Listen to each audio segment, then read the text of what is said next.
This is the talk of Music City Real Estate with Monte Mohr and Carey Ann Cyr. Monte has over 30 years of real estate experience with over $1 billion in sales and 3,000 homes sold. Carey Ann has closed over $300 million in mortgages since 2016. She has become known for closing nearly impossible deals while getting families into their dream homes. Now, Monte and Carey Ann answer your real estate questions on the talk of Music City Real Estate. SuperTalk 99.7 WTN, the talk of Music City Real Estate. Where we educate and motivate all things real estate. Hey, I'm Monte Mohr, the owner of Realty One Group, Music City. Hey, and I'm Carey Ann with CMG Financial and my mortgage team, and we are so happy to have everybody back with us this Sunday evening. Yes. Carey Ann, we made it through the first time last week. That was interesting. We kept thinking, we're not at the end. We're not at the end. It was fun. It was a lot of fun, and we thank everybody for sending in all of their questions and their topic suggestions. So if you have a question, do not hesitate to reach us. And what's that email, Monty? Questions at talkmusiccity.com. As a matter of fact, that's questions at talkmusiccity.com. And we've got some really cool questions we're going to go through today. Yes, absolutely. And if you are one that likes to hashtag, do not hesitate to hashtag at Talk Music City. Talk Music City. And I've still not hashtagged yet, but I get it now. I keep wanting to put a .com on the end of it. Oh, Lord. No, don't do that. Well, you could start another hashtag. That could be possibly one that we could start. But yes, hashtag Talk Music City. So how has your week gone? Carey Ann, before I can say anything else, did I see you pull in a brand new vehicle? The last time I saw you were driving your 17-year-old Chevy, what was it? Yes, it's too funny. I finally broke down after actually 16 years. We could round up if we wanted to. Yeah, we could round up.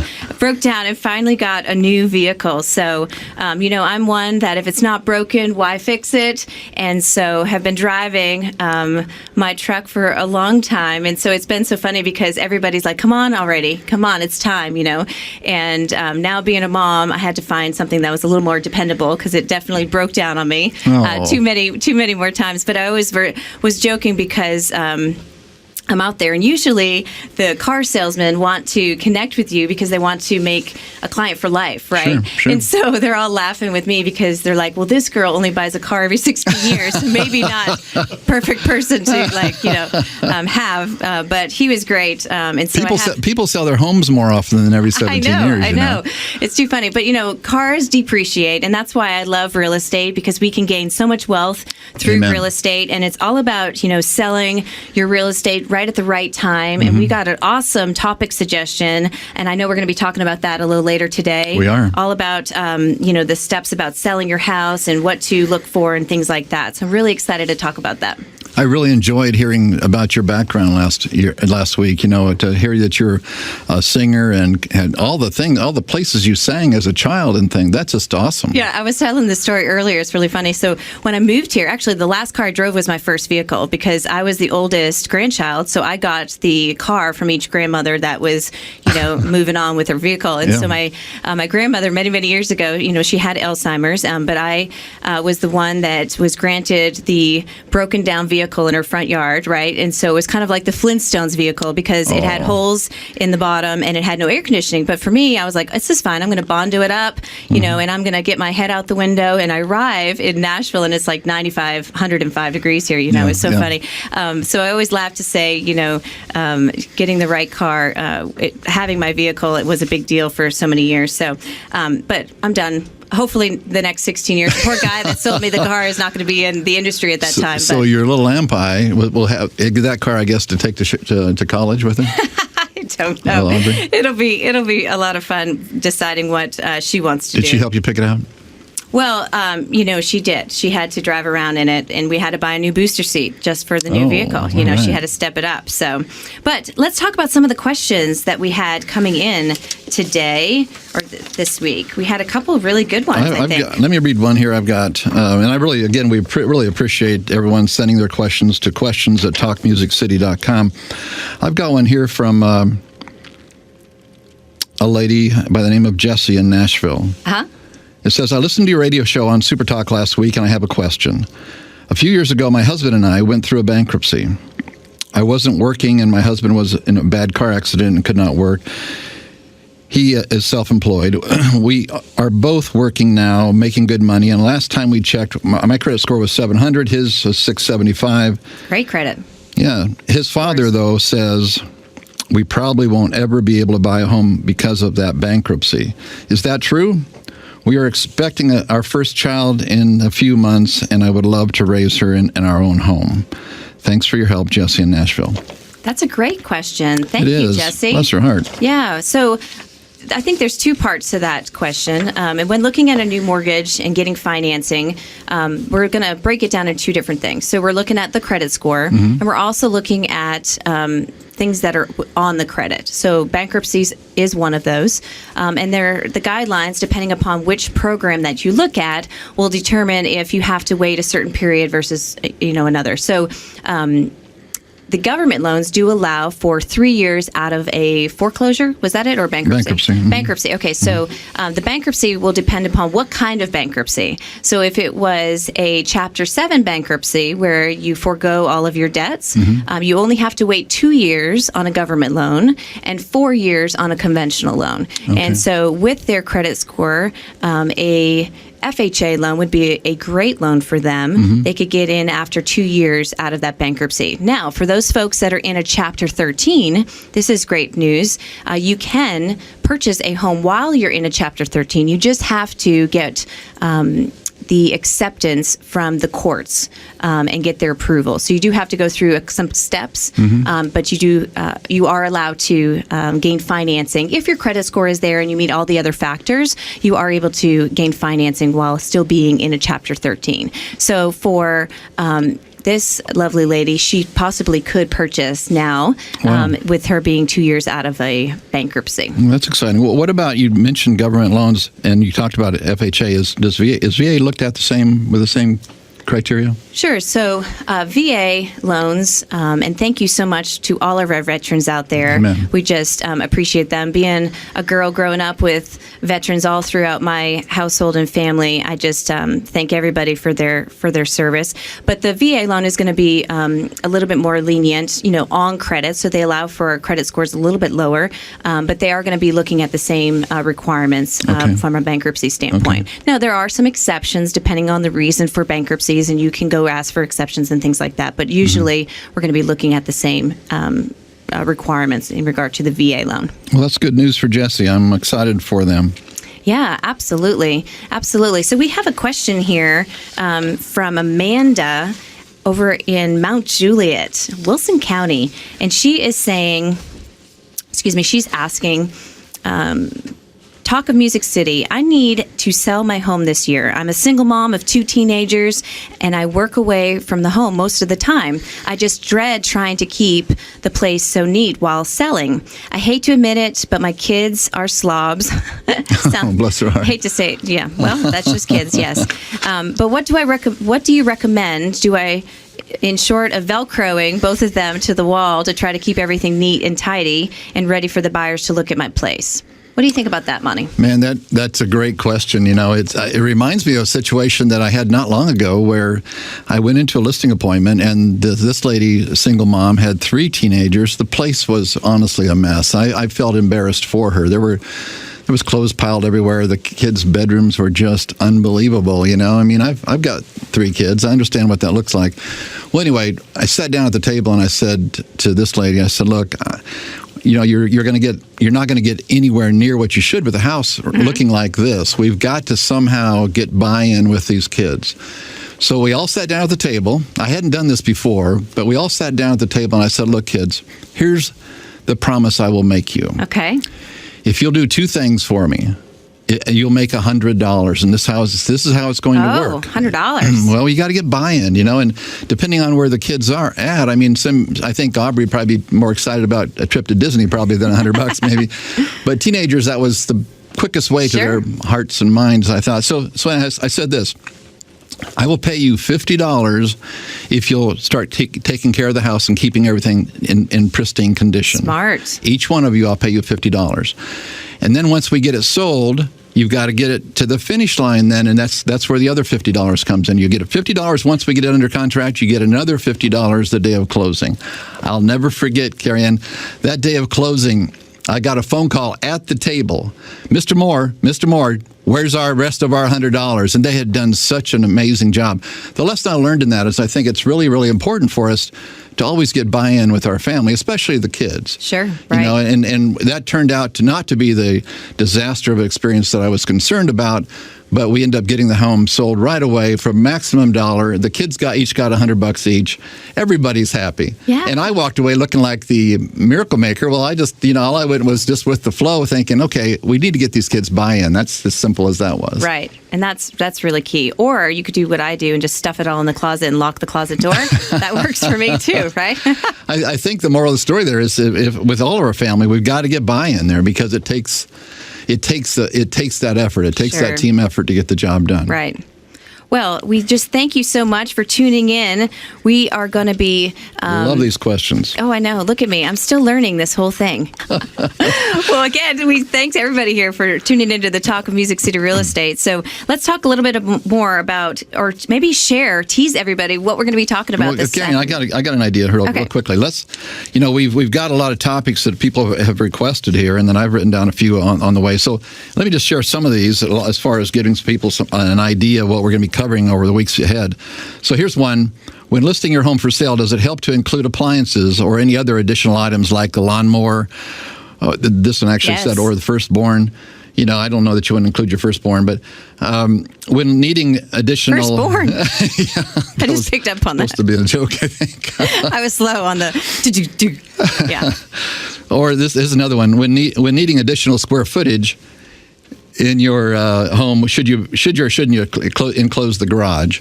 Something to consider for sure. Another one here is, as a home seller, how to avoid the nitpicky buyer through the inspection process. That can be a real challenge, managing those expectations Absolutely. of the buyer. Absolutely. Yeah.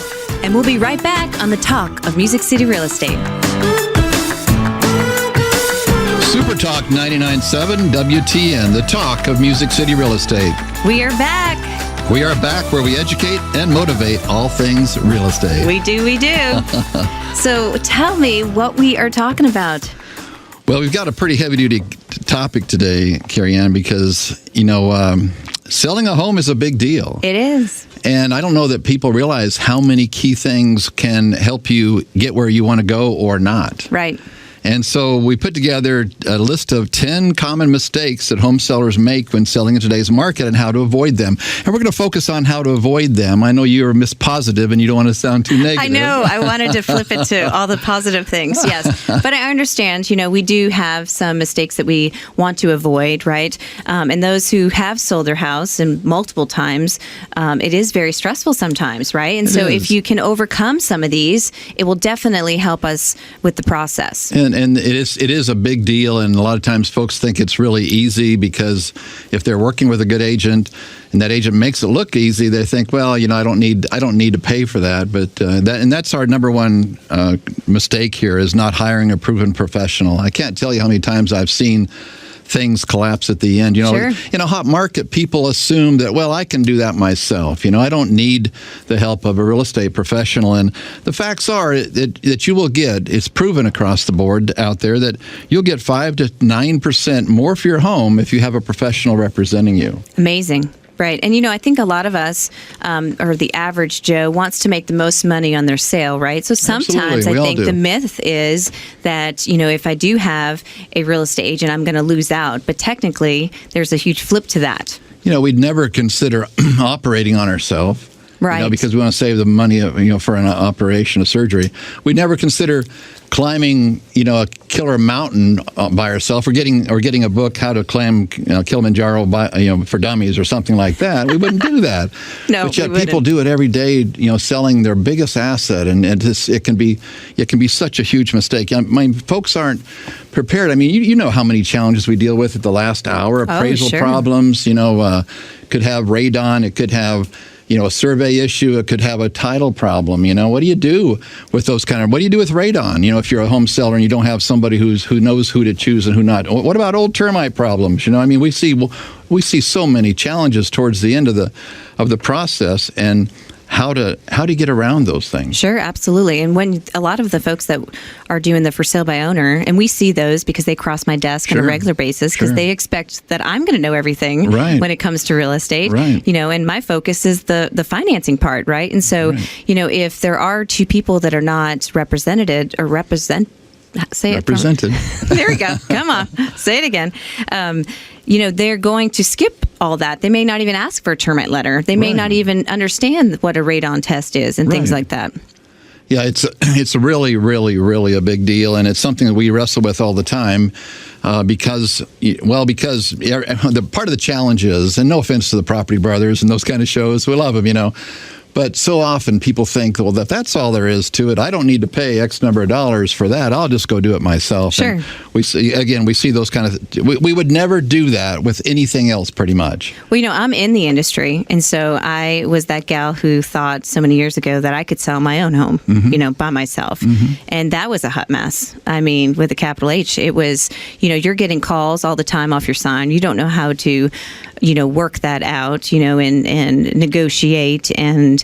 Now what are you to do? Now they want to write an offer. Now we want to write a contract, right? And so they're Googling it. They're getting on the line, on the line, trying to figure it all out. So definitely having someone represent you is so key. I'll never forget the first home that I sold when I was going into real estate. I was living in Illinois on my way to Florida. I put a for sale by owner sign out in the front yard because I wasn't going to pay some darn realtor, that much money. And so I got up close and personal of all the challenges that go along with that. So I really do have a conviction. It's not just because I'm in the industry. That seems like the obvious reason why I'm trying to defend the importance of somebody hiring a professional, but it's really way beyond that. It's a quality of life. It's knowing you're going to get to the finish line on time.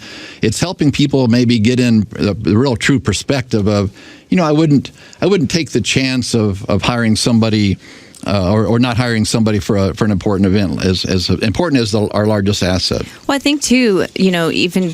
Let's say we're hiring a real estate agent. I think it's important to interview them, right? I think it's important to find someone that understands you, your needs and wants, understands the why behind, your sale or your purchase. Absolutely. And has a true best interest, for you. And that you're just not a number or, somebody that actually has a plan. What is your plan to help me purchase or help me sell, that house? Because we see a lot of people in our industry and even in my industry and there's so many amazing real estate agents out there and so many great lenders, but there are also, on the flip side, so many that shouldn't be in our industries, right? And so finding the right person, not just because Uncle Joe or Auntie Sue, is an agent and they may be great, family members, but maybe not so much qualified to help you to, get to that finish line when it comes to the real estate side. That's a whole nother topic when choosing one. I mean, a whole nother topic because, again, people, for some reason, want to help somebody out that's not qualified.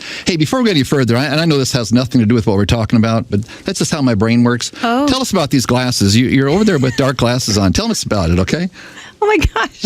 We're on the radio. They don't see my glasses. Well, I know it, but it's too bad that they don't because they're very stylish. I'm just wondering why you're sitting in the studio with dark glasses on. It's too funny. I'm really just trying to make you really paranoid there. I love it. Well, we only have a few minutes left, so I guess I can jump in on that. Yeah, so I am, I don't know if... so I got shingles many years ago, and I'm blind in one eye. Oh, bless you. And so just a shout out, didn't know what shingles were many years ago, and now I know. But really, do not get it in your eye because things could happen. But I have to wear glasses, and so I was so cool. You could buy one get one free, and I put these glasses on. They came in, and I'm finding out that they're transitionals. Is that how you call them? Transitions? I'm not even sure what you call them. However, I'm sitting here in this great studio in this fabulous light, and now I'm looking like I'm wearing cat eye sunglasses here. I love it. It's very stylish. Yeah. Next time I'm going to wear my sunglasses so I look Yeah, for all those, these are great when you're driving down, but maybe not so much when you're walking into a meeting. They look fabulous. Yeah. I was just trying to mess with you because I want to show everybody how on top of it you really are. You just, whatever the situation is, you go with the flow. We're just going to go with the flow, yes. Well, if you need to know more about glasses and how these are, I'm here to. You can always reach us and at questions@talkmusiccity.com, with all those questions, whether they're eye questions or real estate questions at this point. That's too funny. So mistake number 2, moving right along. Mistake number 2, procrastinating when putting your home on the market. This is relevant to right now because so many people think that, springtime's the best time to put my home on the market because nobody's out there buying right now. Here we are in January, but it's not true. Again, after 35 and a half years of doing this, working in this business, one thing I've learned is for certain is that now is actually the better time to put your home on the market, believe it or not. You will get more. Well, it's based on supply and demand. Let's think about it this way, okay? Most people think that, I got to wait till my grass is green, the flowers are blooming. And the problem with that is most everybody is waiting then, okay? So they assume because there's more people buying homes that there must be a better time to buy. But you got way more competition. You can imagine if there's 5 other homes on your street for sale, you're probably not going to get as much as if there's only your home on the street for sale. So timing is really critical. So our number 2 one is procrastination. Don't do it. Now is the time. Also, the other part of that is people that are out looking at homes right now, believe it or not, they're not just out messing around looking at, decorating ideas. They're not braving the weather like we're dealing with at the moment, the cooler weather, unless they're serious. So these folks have less to pick from and they're more serious. So it's really, truly one of the best times to sell is right now. Great. January, February, March, best times of the year. That's a great tip. That is really a good tip. I struggled with that. I always waited thinking summer was the best time to be able to put my house on the market. Most everybody does, and that's, there are more buyers happening. There's more homes, more transactions happening. Sure. And we're going to take a quick break, but when we come back, we're going to continue our conversation and talk about the 10 most common mistakes that homeowners make when selling in today's market. Right here on the Talk of Music City Real Estate. SuperTalk 99.7 WTN, the talk of Music City Real Estate. Where we educate and motivate all things real estate. Hey, I'm Monte Mohr, and I'm with this amazing lady by the name of Carey Ann Cyr. Hey, Carey Ann. Hello. We're back. So good to see you today. We're talking about the 10 most common mistakes people make when they're selling their homes. There's some great topics here. Carey Ann, I got to deviate just for a second, okay? I know it's scary. I was showing property not long ago, and I'm in this house on the other side of Nashville, and this little girl comes running up to me that is with the family I'm showing homes to, and she goes, Mr. Mohr, what's behind this blanket? And I said, what, sweetie? And so we went into the other room, this den, and there was this whole wall with this blanket hanging on this wall, and I'm thinking, I don't know so I pulled the blanket back. Yeah. Here's this giant snake, okay? Snake? It's a giant, it's like a stinking boa constrictor or something. No, thank you. And it's got its head up there looking at me like this. Oh, my. And I couldn't let go of that blanket fast enough. And it was awful. And we all screamed and we all ran towards the door. Is this a real story? This is a real story. No, this has really happened. People don't realize what you run into, walk into, see sometimes, when you're out showing homes a lot. It was just under a blanket? There was this giant aquarium, and they had this blanket hanging down. So there was some glass between you and there was some glass, but the thing is sitting there looking at us. I wasn't going to take a chance to come after me. Oh, too funny. So here's the real funny part, is that the wife was closer to the front door, and she was waiting for the rest of us. She opens the closet door, just still kind of looking at the house, and guess what fell out at her? No. With a vacuum cleaner, vacuum cleaner. She screams. We all scream again. That's a true story. That really actually I wouldn't happened. have purchased that home. That was crossed off the list. We actually left right after that and didn't go back and never. So lesson learned: take your snake with you. Take your snake with you. That's the moral of the story, Yeah. And we don't have this on the list as far as how to deal with pets. Yeah. Take snakes. Take snakes away with you, though. But anyway, our next topic is going to be presenting your home properly. So I guess that's probably could include snakes. Absolutely. Here's a lesson I've learned over the years, Carey Ann, is that living in your home and having your home on the market are two different worlds. Sure. Totally, okay? Unfortunately, people think that, well, for instance, I was showing property, one of my own listings not long ago, and I showed it. I got there, and I could tell when we walked in the door the place wasn't ready. Now, we had an appointment to show it. We walked in, and the garbage had fallen over in the kitchen. It was a bag, and it had fallen over. There was clothes thrown up and down the hallway, you could see. So I told the folks, go ahead and look at the house, and I'm figuring I'm going to go out and make the beds and so forth, and pick up the underwear and all this kind of stuff, which I did. So that night, I talked to my clients, and I said, this is a team effort. Okay, well, Monte, the people are just going to have to understand we have a busy family. But here's the reality, Carey Ann. Folks looking at your home, they don't care about your schedule. Sure. But it is hard. It is hard. There's only so much time in a day. You're a working mom. Yeah, you understand it's hard. That. But living in your home, having your home on the market, two different worlds totally. And if you think that the consumer is going to care about your unable to wash your dishes or make your bed or whatever, can you throw the dirty dishes as well as the clothes in that same closet that we can lock? Is the question. That would be me. I think you might be onto something there. Yeah. You might help people, designate a closet and just throw everything in there. Yeah, because life does, just get away from all of us. I mean, I think it's a daily challenge for sure to keep a household going, and in a way that is presentable for somebody else to view.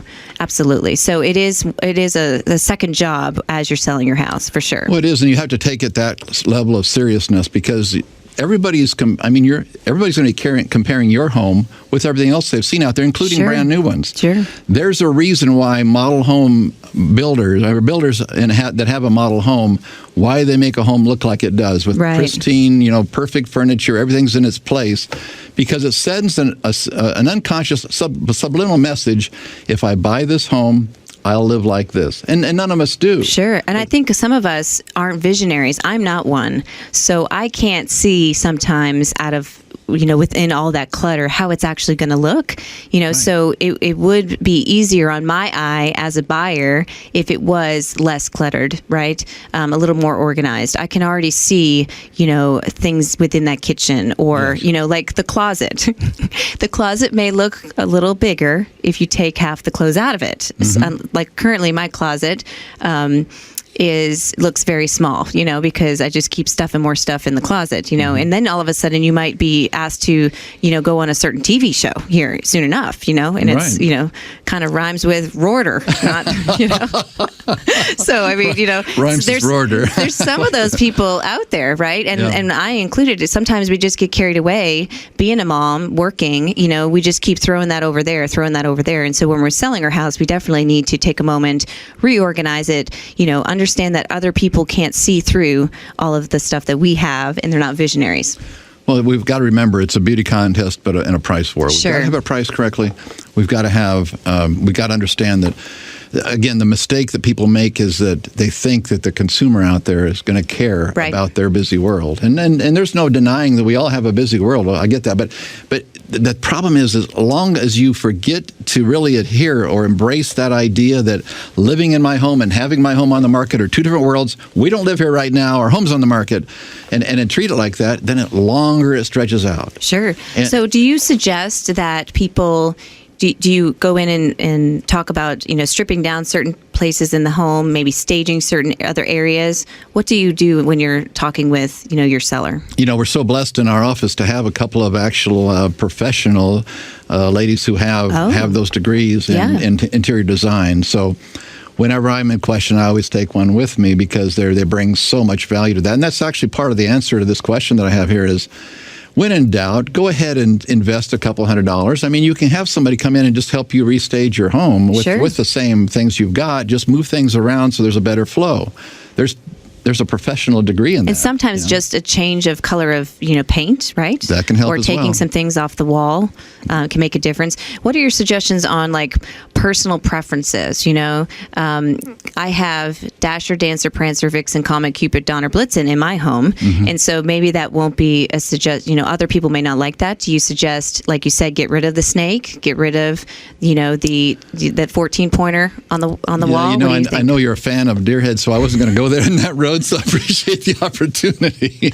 But I mean, we're in Tennessee, the great state. That's right. But let me just say, from my experiences, it's best to neutralize the home as much as possible. Not too awfully long ago, I was listing a home that was actually owned by one of the Titans, and it had sit on the market for 6 months, and he was frustrated, so he'd been referred to me by somebody, past client, and so I got there. There was this giant stair stepper in the dining room, okay? And there was all kinds of men's, not jock straps, but the other guy's stuff. I'm sorry? There was all kinds of jerseys. That's the word I'm looking for. Okay. There we go. Thank goodness. There was men's magazine. There was all, I said. It was a man's cave. It was a whole house was a man's cave, okay? Hey, now that is something to talk about. So I said, look, I guess there's not is there a woman involved here?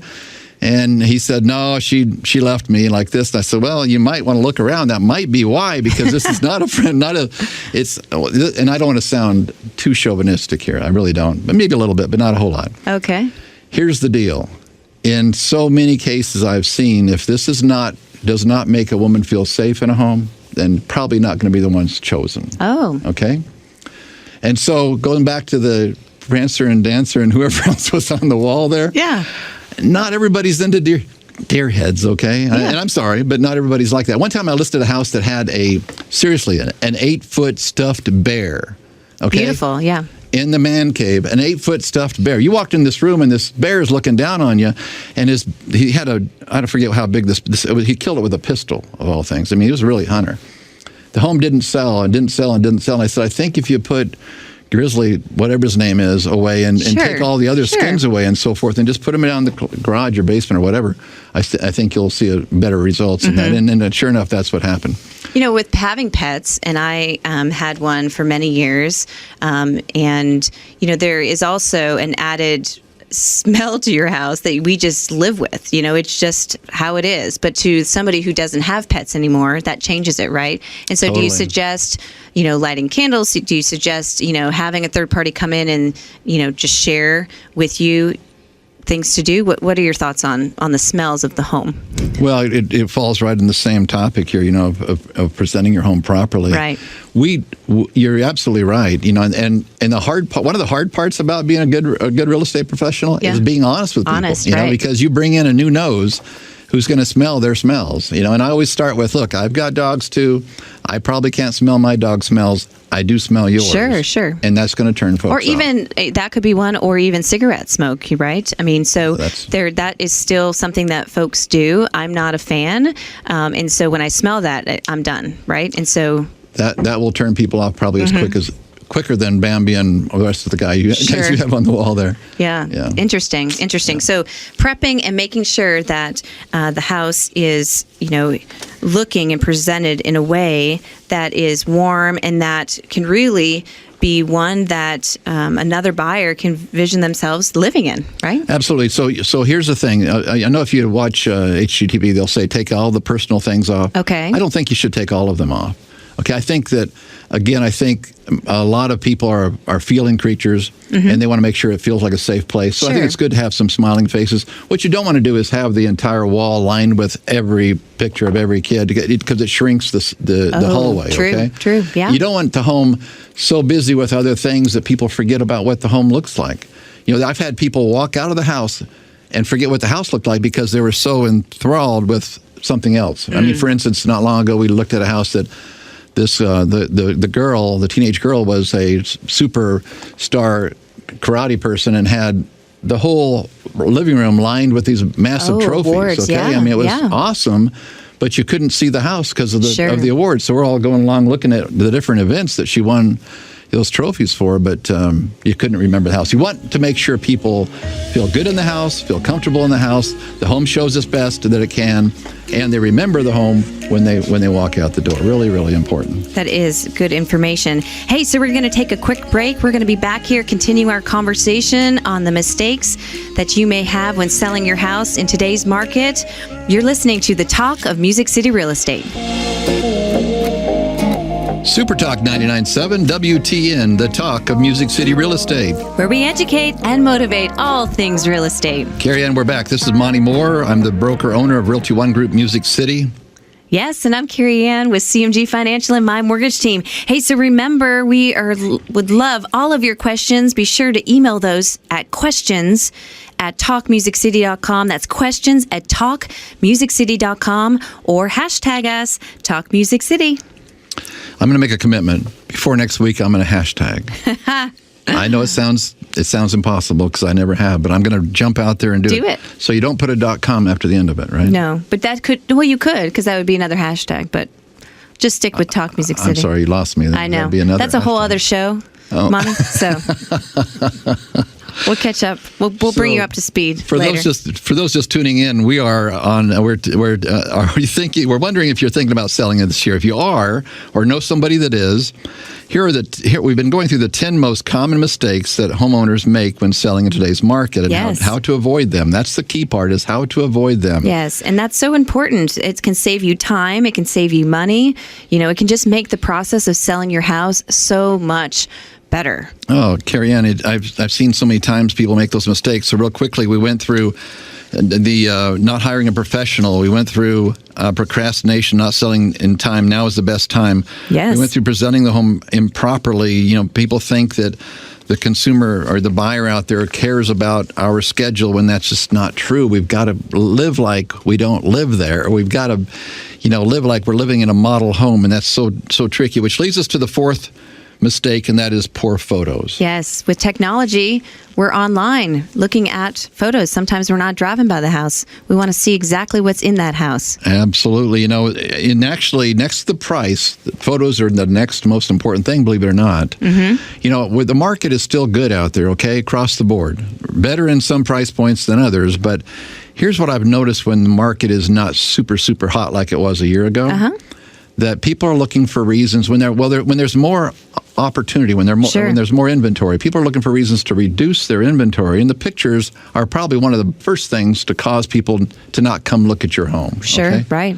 That's why I say don't lead with an interior shot, because the assumption is if you led with Blitzer and Don and who are those deers again? Oh my goodness! Can you mention your deers again? Are they actually named like that?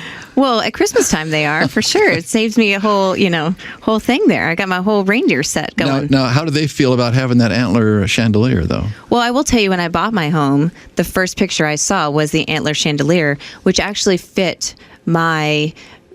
I was looking for a lodge feeling for a home, right? So that actually was one of the pictures, that was there, and it attracted me. That's not the first picture, is what I'm talking about. It was the first picture that I saw. Yes. The antler chandelier was the first picture. Yeah, because I think the uniqueness of that home was going to draw that clientele. Somebody who was really going to appreciate that home really would like an antler chandelier in their home.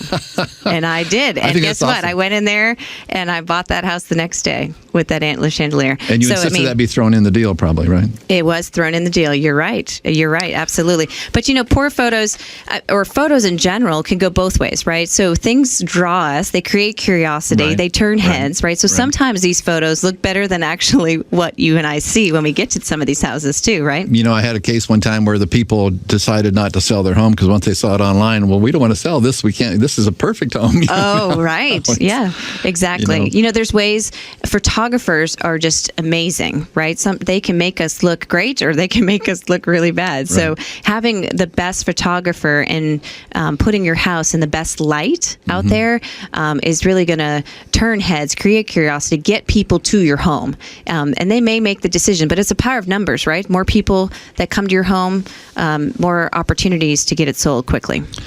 I think that the value of a professional photographer is, 10 times, 100 times whatever that investment is in value in exchange, especially, like I said, with the market not quite as hot as it was, Right. There's going to be more inventory out there. People have reasons to, and the mistake that people make is still going out there with their phones. Now, iPhones do a great job, but it's not like a professional photographer. Sure. You've got to invest and it's only like $150 for a typical size home. Well, sometimes you see some of these photos and they've turned into memes, right, of pure humor because you're taking a picture and you didn't clean off the, bathroom counter or the kitchen counter, and there's random things, there that shouldn't be. Or there's a garbage can in front of the house. Sure, little things, cars still parked that in the you driveway. don't even notice, but somebody else may notice and turn them away, and not even have the opportunity to come out and see your house. So photos are definitely one that you want to make sure that you focus on. So what's the next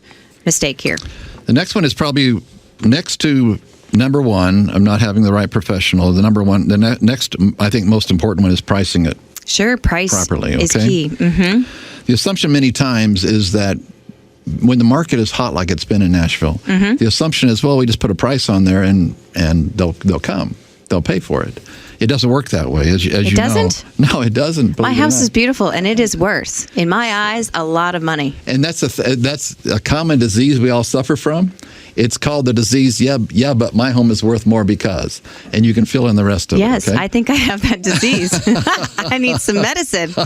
Call the pharmacist. It's called, but my home is worth more because. Sure. I've heard, I've heard my home's worth more because we put our new roof on it, because we just changed out all the toilet seats, to we just painted it, to I have granite countertops. I have granite counter. And here's the most common one. I have a pool. Here's the most common one. My home is worth more because I need the money. Sure, that's true.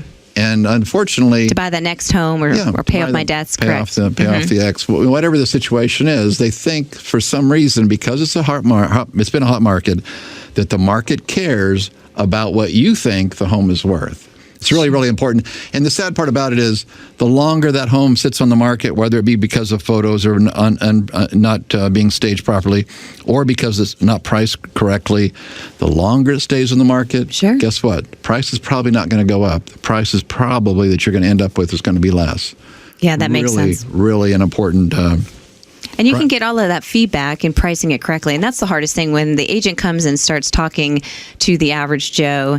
And in our minds, we're saying our house is worth so much. And then you come to the dining table and sit down and have that hard discussion that we should price it at this number, right? And then I look at you going, well, automatically, maybe you're not the right person because you want to cut my price, right? So we have to find a way to get to that price and feel comfortable with it. It's one of the hard positions that a professional real estate, a good professional real estate agent has to walk in, and that fine line, because when you sit down and look somebody across the table and say, hey, I'm sorry, but your home is not worth what we had hoped for. Sure.